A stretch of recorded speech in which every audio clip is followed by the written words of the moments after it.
came to Indonesia to scuba dive and to see this beautiful country. And I couldn't believe all the fish and sea life that is here. It's unlike any place else in the world. But I also was shocked to see areas that had been totally devastated by cyanide and dynamite fishing. The entire reef and fish were gone. The fish that had been there, that supported the local community and also brought divers from around the world here, were gone. And it was really sad to see. This was my first time coming to Indonesia, and I was absolutely amazed at the underwater beauty that was present, with all the fish life and coral and everything. It was just spectacular. But then we'd be swimming along, and all of a sudden they'd be completely decimated. There'd be nothing but rubble, and it was just so incredibly sad to see it.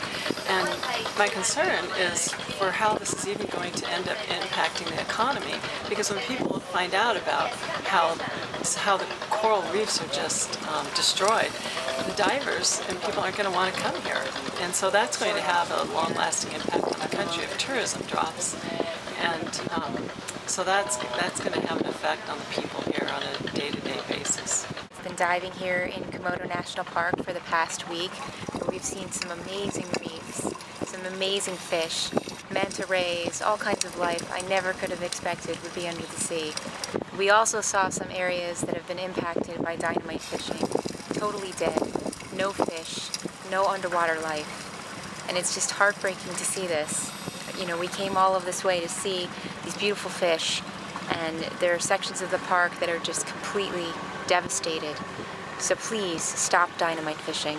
So the diving out here in the Komodo Islands is just phenomenal. The stuff we've seen is some of the stuff I've never even seen before anywhere on the planet. But we've seen places where the dynamite has just put gigantic holes in the coral. And where there are gigantic holes, there's no fish. And if there's no fish, there's no divers. And if there's no fish, there's nothing for the fishermen to take either. It's like turning everything into the Sahara Desert. Nobody wants to go visit the Sahara Desert, at least not in the middle of it. And that's what's happening where it's being dynamited. All the fish are disappearing, and all the tourism will go away too, so it'll just become arid land. So stop the dynamiting. My name is Thomas Blume, and I participated in this great trip in the Komodo National Park in Indonesia. And I've been diving some really beautiful sites in the general area, and we've seen some fabulous biodiversity.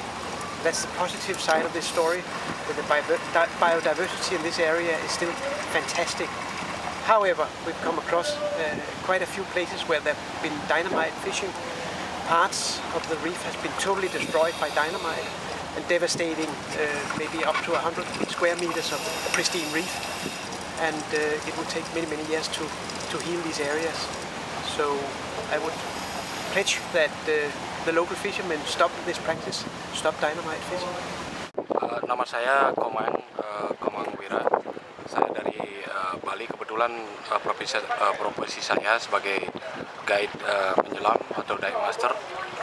Pengalaman saya kerja hampir di daerah diving di seluruh Indonesia. Jadi kebetulan saya kebanyakan mengajak diving tamu di daerah Komodo. Bagus sekali Komodo dibandingkan dengan dive site di yang lain. Cuman saya melihat sendiri waktu diving tamu di dalam air, melihat di beberapa tempat di daerah Komodo kena bom atau kena dinamit. Mungkin itu ulahnya nelayan lokal atau gimana. Terus terang saya sangat menyayangkan sekali, karena seperti yang kita tahu pertumbuhan karang kalau sudah kena bom itu akan membutuhkan waktu yang lama sekali.